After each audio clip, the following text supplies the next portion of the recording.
जाफर हुसैन महराज ने हल्के असम्बली याकुतपुरा की नशीस्त से BRS के उम्मीदवार की हैसियत से अपना पर्चा नामजदगी दाखिल किया। इस मौके पर जाफर हुसैन महराज ने उन्हें ये मौका फराहम किए जाने पर सदर मजलिस व रुकन पार्लिमान बैरिस्टर असदुद्दीन ओवैसी और मजलिसी फ्लोर लीडर अकबरुद्दीन ओवैसी का शुक्रिया अदा किया। उन्होंने कहा कि वो याकुतपुरा हल्के में तरक्याती काम अंजाम देते हुए याकुतपुरा हल्के को मिसाली तरक्की देने के आज़्म का इजहार किया।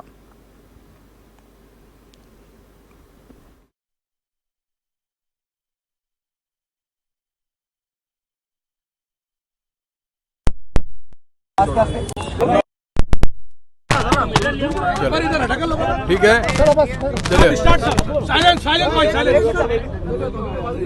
आप। अस्सलाम वालेकुम।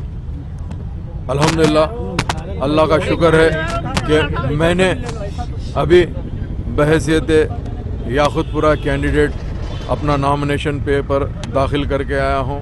मेरी पार्टी से मुझे ये जिम्मेदारी दी गई थी नक़ीब मिल्लत बैरिस्टर असदुद्दीन ओवैसी साहब की सदारत में और हबीब मिल्लत जनाब अकबरुद्दीन ओवैसी साहब की ख़ास निगरानी के अंदर मुझे ये मौका दिया गया था। मैं सबसे पहले अल्लाह उसका रसूल का शुक्र बजा लाता हूँ। उसके बाद में नक़ीब मिल्लत बैरिस्टर असदुद्दीन ओवैसी साहब का शुक्रिया अदा करना चाहता हूँ।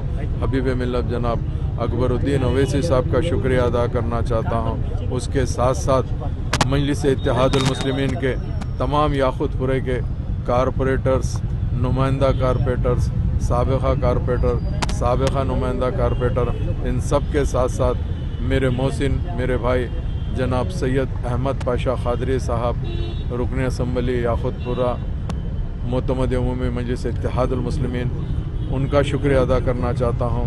और मेरे बड़े भाई जनाब मुमताज़ अहमद ख़ान साहब MLA चार मीनार, उनका शुक्रिया अदा करना चाहता हूँ। जनाब यासिर अरफात साहब का शुक्रिया अदा करना चाहता हूँ और जनाब सिराज साहब का, और उसके अलावा जनाब इकराम साहब का, और तमाम मजलिस इत्तेहादुल मुस्लिमीन के सदर, मोतमदीन, एक्टिव वर्कर, चाहने वाले, जितने भी लोग याकुतपुरा कॉन्स्टिट्यूंसी से ताल्लुक़ रखते हैं, उन सब का तहे दिल से शुक्रिया अदा करना चाहते हुए अल्हम्दुलिल्लाह अल्लाह सुब्हानहू व तआला अल्लाह ने चाहा तो इंशाअल्लाह मजलिस इत्तेहादुल मुस्लिमीन की एक तारीख़ी बेहतरीन कामयाबी हल्के याकुतपुरे से होगी। मुझे अल्लाह की ज़ात से उम्मीद है और तमाम मैं याकुतपुरे के आवाम से तहे